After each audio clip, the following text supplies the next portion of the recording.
Karena perubahan zaman ini adalah perubahan yang sangat cepat, tidak lagi per bulan, per detik kita diubah. IUPA harus melakukan perubahan-perubahan, terutama berbagai inovasi-inovasi. Jadi ketika Pak Kepala mencanangkan zona integritas, artinya sebuah komitmen harus dibangun oleh Kepala Madrasah dan seluruh komponennya. Sesungguhnya untuk komitmen Kepala Madrasah tidak berat Pak, dibandingkan dengan Kemenag. Kalau madrasah komponennya hanya dengan siswa dan orang tua dan lembaga sekitarnya.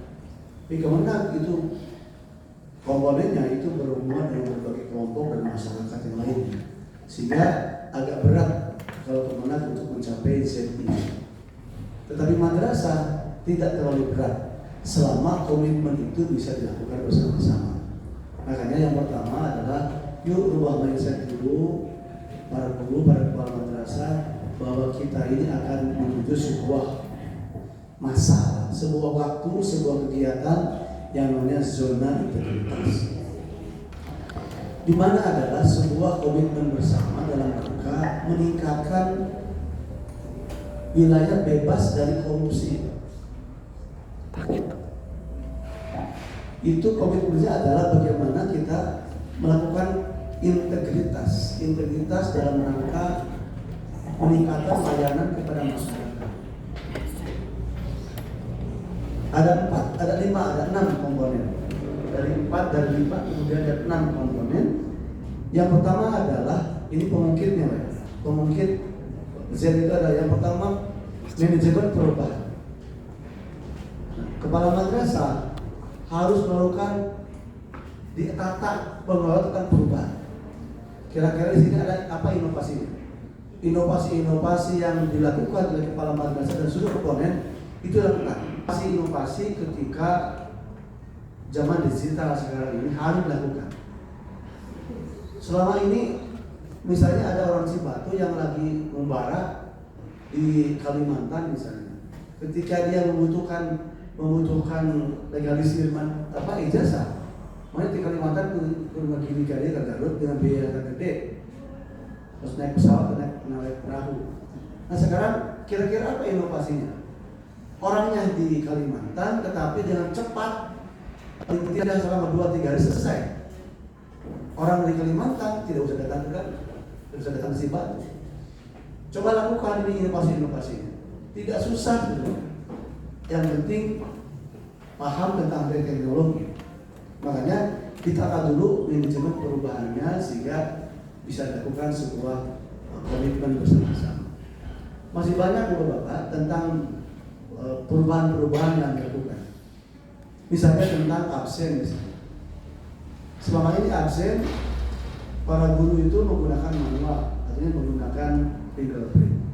Tahun 2023 tidak akan lagi menggunakan fingerprint.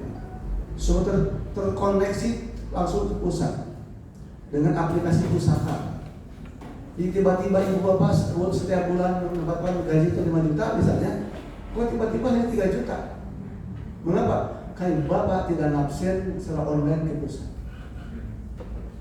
Gaji itu sekarang Pak bukan lagi domain kita Pak, langsung domainnya pusat sekarang. Makanya aplikasi pusaka itu Bapak segera download aplikasi pusaka di Play Store atau iOS. Itu nanti akan bisa membantu berbagai informasi tentang haji, tentang zakat wakaf, tentang berbagai hal produk pelayanan Kementerian Agama ada di sana. Dan nanti juga akan diarahkan bagaimana kita menggunakan absensi digital. Itulah inovasi yang akan dikembangkan oleh perusahaan. Nah, kira-kira di Garut kira-kira apa di Cibatu ini inovasinya? Nah, dibutuhkan komitmennya kira-kira ngariung Pak. Kepala madrasah ngariung. Namanya inovasi orang tadi ayah jadi ayah. Itu inovasi Pak. Perubahan itu bukan dari 1 ke 10 Pak. 1 ke 2 juga perubahan. Langkahnya selangkah juga perubahan. Yang penting bagaimana bukan hanya planning saja, tapi dilaksanakan dan diawasi. Sehingga nggak bangun Pak, nggak bangun ke HSC yang bangun gedung Pak. Yang justru adalah ngarawatnya Pak. Sama juga dengan program.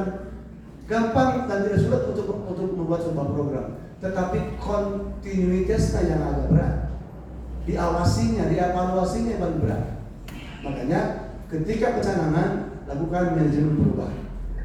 Mengapa? Karena kita akan dipantau oleh masyarakat kira-kira naon wae eta tiba heula MTSN 2 Garut kitu dewe acara teh.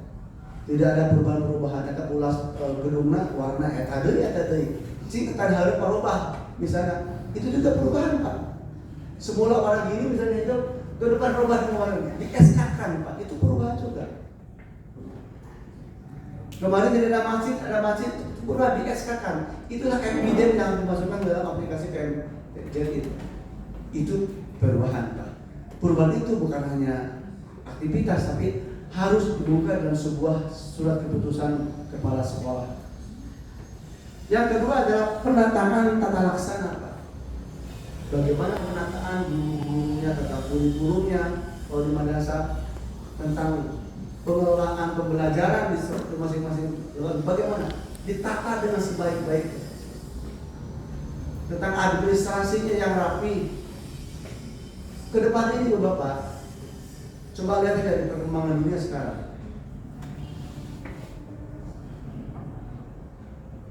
Teknologi ini sudah hampir merata di setiap komponen. Dan yang kita hadapi adalah anak-anak milenial. Anak milenial yang sekarang ini 80% yang menggunakan gadget, menggunakan Android. Kita tidur paling 24 jam, 8 jam, Pak. Nah, anak-anak kita, Pak, 98 itu menggunakan ngoprek HP, Pak. Sementara anak-anak kita itu calon-calon pemimpin bangsa, Pak. Sekarang 2022, itu 2045, itu tahun Indonesia emas, Pak. Bonus demografi Indonesia 60%. Generasi mudanya, generasi produktif, Pak. Kalau tidak dikembangkan dari sekarang, penataan pembelajaran, penataan kurikulumnya tidak akan berhasil, Pak. Jadi lomba jelema tapi tidak berkualitas akan menjadi beban negara. Kejahatan di mana-mana. Sekarang bagaimana penataan pembelajaran yang baik itu dilakukan, Pak. Kemudian diinovasi. Ulah kita belajar guru-guru tiba gitu kayak masih kena ayah ngajar pakai papan atau pakai papan dulu. Geus teu usum, Pak. Untuk negeri sangat mudah dan tidak berat, Pak. Di madrasah sekarang anak-anak yang pintar kata guru, Pak. Di sekolah teh. Ngambil teh guru mau apa belajar naon, mudah bagus. Tipe-tipenya di buka HP. Isukan pelajaran naon, geus pintar guru. Mudah teh, Pak. Makanya kalau tidak ada inovasi, anak-anak akan lemah. Guru teh naon, kira-kira aja berbagus apa? Lakukan penataan tata laksana pembelajaran. Juga dalam hal penataan tata laksana di ruangan. Ini kalau positif, customer service-nya di mana? Kantornya di mana? Kantor layan di mana? Kesana ya. Nah, lebih badai pada payung. Itu. Jadi ada customer service, Pak, front office. Gitu. Sama juga MTS juga kemarin saya lihat bongkar. Gitu, Pak. Bongkar aja nggak apa-apa. Itu di SK-kan, Pak. After before. Sebelum nakil, setelah nakil. Dirubah, Pak. Yang minimal bisa pelayan satu pintu satu atap MTSN 2 ya. Minimal di foto lah gitu harus. Minimal nama gitu. Tapi orang datang ke MTS ini, Pak, dilayani dengan baik. Ibu Pak, coba ningali sebelah Kak Alia ini, Alia 2, itu saya press untuk merubah. Coba lihat customer service Pak, sini udah bagus, Pak. Sudah bagus Alia 5 ini. Kalau yang datang tinggal barcode dan tinggal ngisi tujuannya kemana. Itulah inovasi, Pak.